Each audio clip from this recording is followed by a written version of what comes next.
flight 62796.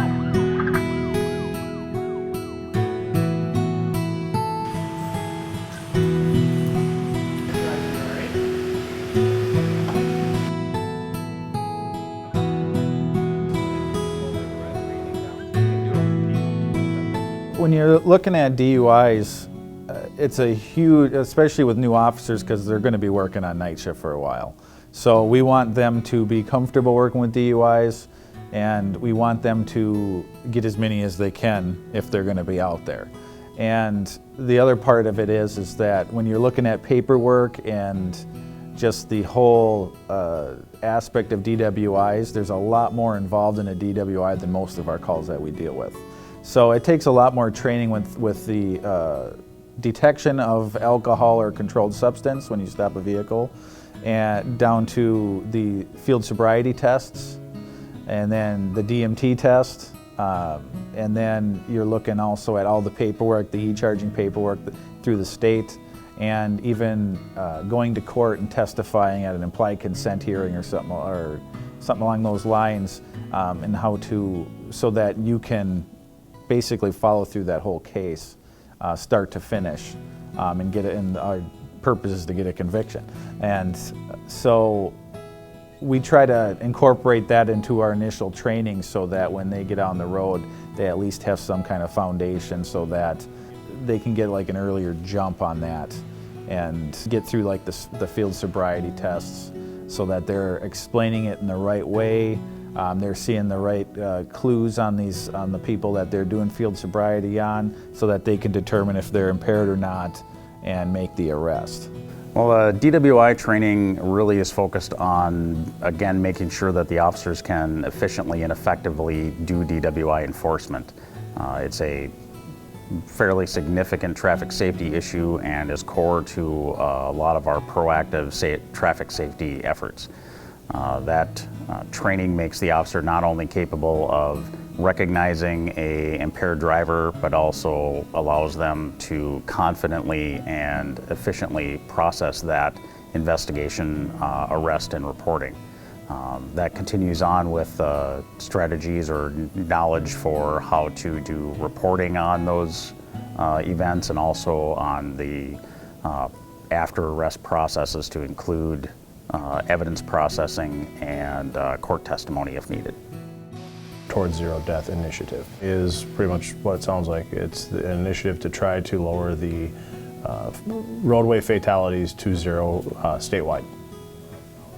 The main reason, statewide even, is to make the roadways safer. It's important for everybody to enforce DWIs. DWIs are something that's very complex, and there's so many steps to it that we did a whole day of start to finish a DWI, and then while in training I've now had 3 my first couple days on. So very complex on how to do them, lots to learn, and the training beforehand helps a lot of it.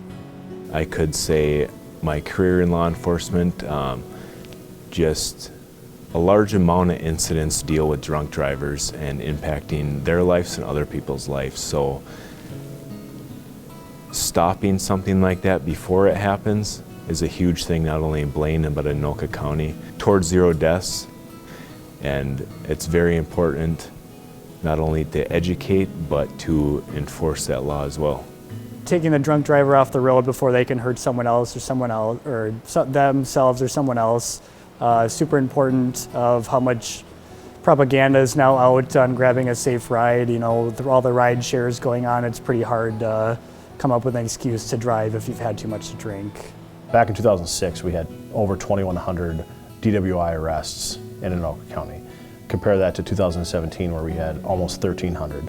While the number of arrests have been going down, so have the roadway fatalities, because we're out there. One of the things that we did with TZD is a high visibility component. We don't just go out and wave a group of officers to stop cars. There's traffic safety vests that are worn for high visibility. We use roadway signs that actually say you're entering a DWI arrest corridor. I mean, and the goal is to make people think about what their actions are going to be later in the night. when working with the TZD grant, everybody has to have standardized training, and that goes across the entire state of people that work the TZD grant. The three components that are required to work the TZD grant are advanced field sobriety training, occupant control and safety, as well as drugs that impair. So those are the three required trainings that everybody who wants to work the TZD grant has to have. We work together as a whole, as a county, all 11 law enforcement agencies work together. There's meetings every month for the group to plan enforcement actions, to plan different speed waves or seatbelt waves or distracted driving. All of those are planned out as a group together. So it's not just one agency that has the lead. It's a group effort. I can tell you that the officers and deputies that work TZD in Anoka County, be it a police department or the sheriff's office or a state trooper, we all know why we're working these extra shifts. Where the goal is to pull these impaired drivers off the road and to make the roadways safer. None of us enjoy going to fatal crashes and seeing what happens to people when these type of events happen. Do we want to have to put people into jail for making bad decisions? No, but that's part of the job, and to make sure that we're holding people accountable for their actions. And in the end, I think we've seen the stats show it, that we're making an impact and people are making better decisions.